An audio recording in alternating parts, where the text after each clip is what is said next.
Thanks for tuning in. I'm Kayli Jamieson, an honors communication student hoping to pursue graduate studies.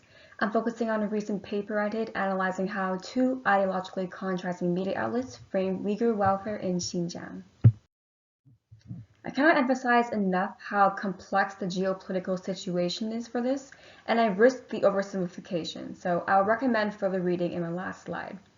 Now, the Uyghurs are mostly Muslim people speaking a language from a Turkic linguistic family and primarily inhabit the northwest region of China, presently known officially as the XUAR, but often referred to by Uyghurs as Eastern Turkestan. An estimated 11 million Uyghurs reside here, with over half a million around the world.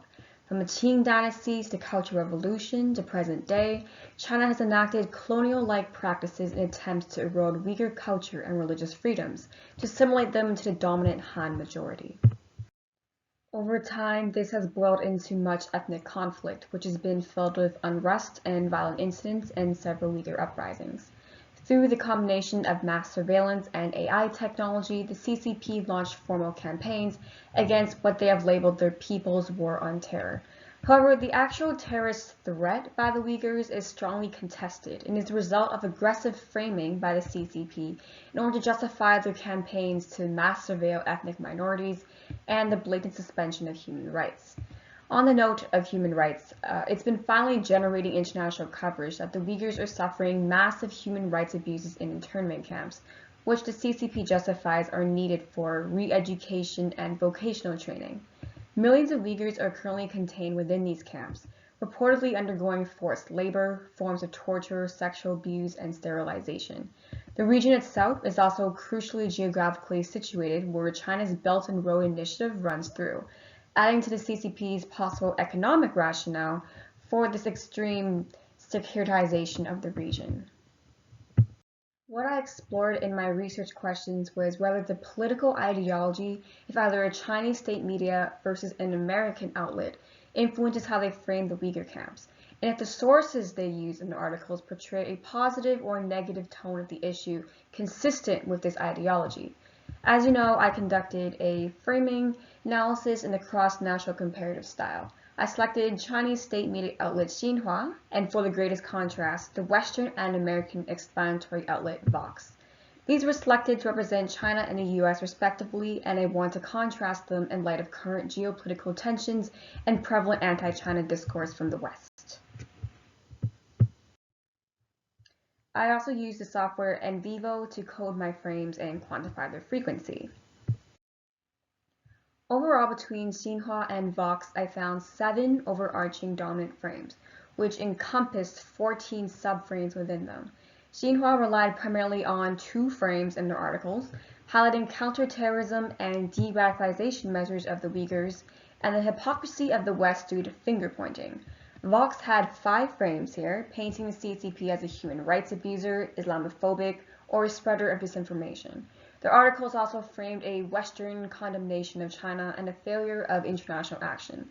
With the background context of a burgeoning tech Cold War as these two geopolitical powers grapple for dominance, we can see this reflected in the contrasting frames of the United States condemning China's actions and vice versa. Due to time constraints, I'll only go over 1 frame package per news outlet in detail. So for Xinhua here, this dominant frame encompasses 5 subframes. This table holds their frequency within the Xinhua article sample. The found subframes highlighted China's economic progress and success of maintaining stability and harmony. I want to draw attention here to the use of the depiction educational and vocational training centers to describe the attainment of the Uyghurs. This is highly contrasted with Vox's subframe of depicting them as concentration/internment camps instead. Another subframe is a narrative of a global war on terror, which arose after 9/11. Relying on the narrative of a united battle or war against terrorism internationally also gave rise to the frame of perceived international support for the state's treatment of the Uyghurs. These subframes so far are the best summary of the state's justification for their actions, and also undermines the voice of the Uyghurs in the process and the calls for autonomy if they are constantly framed as radicals or the other. The last one here is the framing that the Chinese state is protecting the human rights, religious freedoms, and culture of Uyghurs. This is not only the opposite of what they are being accused of, but strong evidence by Uyghur testimony and researchers prove this frame otherwise. In one of Vox's dominant frame packages, there were three subframes: the human interest subframe and the noted lexical choice of concentration or internment camps were the most frequently quoted, both relying on ethical and emotional appeals. The label itself is also reminiscent of World War II. The depiction of China as a surveillance state was also grouped under this dominant frame due to descriptions of oppressive technology and predictive policing used to discriminate Uyghurs. Across all of Vox's 5 frames was a consistent reasoning device of appeals to principle. An added finding of mine was comparing the photos attached to the articles.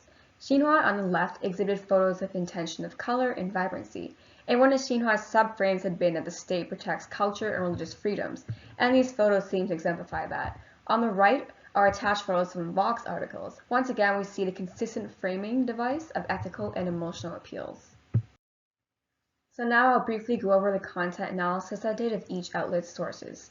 The sources employed by each outlet are consistent with supporting its respective ideologies and frames. So this answers my last research question as to whether the utilized sources are connotated in either positive or negative tones to assist perpetuating the frame's idea. I've categorized a source as any direct link citing to a figure, organization, outlet, or a given statement or quotation. Sources were categorized by the speaker or organization and whether the text was attributing a positive or negative connotation to the quote. This study did not contain neutral sources due to how they're being utilized within frames. 136 out of 189 sources cited in the Xinhua sample came from a government official or associated committee within the CCP. This is over 71% of sources mentioned. Any quotes or sources from a Western scholar or a media were held in an unsavory light and primarily served to contrast narratives. Vox did so in a similar fashion with how it portrayed quotes from Chinese spokespersons or officials. But a whopping 288 of 602 sources from the Vox sample were citations to other media outlets. Although this is less than 40% of all sources mentioned, the second and third highest source categories were Vox's own previous reporting or prominent scholars in East Asia studies. Vox also had a greater variety of sources than Xinhua. The stark differences between the amount and variety of sources between each outlet provide room for further exploration as to how readers evaluate and assess the credibility of the reports and their overall impressions of what Uyghurs are experiencing. Upon assessing the dominant frames from each respective media outlet, it is abundantly clear that Vox and Xinhua have greatly contrasting frames, while predominantly relying upon the reasoning device of appealing to the reader's principles. Xinhua presented their frames, starting the X2AR, as efforts to de-radicalize terrorist threats, to ensure harmony and stability, while fostering economic success. The outlet also chose to frame criticisms from the West as lies, while highlighting any support received internationally. Any fault-finding from the West is met with a framing of hypocrisy or outrage at attempts of internal interference. Vox's framing predominantly utilized ethical appeals, encompassed by a human interest frame. The outlet does not shy away at characterizing the Chinese state as a human rights abuser with Islamophobic tendencies, while also calling the international community to action. However, the outlet does elevate the United States' vocality in condemning China. Now, both outlets consistently use this reasoning device of appealing to principles. Sole consumption of Xinhua articles may leave readers with justified impression of the Chinese state's counterterrorism measures via effective educational training centers, along with a domineering negative impression of the West. Likewise, the readers of Vox, the salience of anti-Chinese state frames may convey the welfare of Uyghurs to be a humanitarian crisis that the international community must act upon. To understand such frames, though, it is critical to posit these frames against a backdrop of complex colonial history between the Chinese state and East Turkestan, while also considering the current geopolitical tensions and differences in media systems between the US and China. So further research or exploration could include a greater volume and variety of news outlets and articles to strengthen the study. For more research and information, I recommend the UBC's Xinjiang Documentation Project and this book by Sean Roberts, The War in the Uyghurs. Thanks for listening.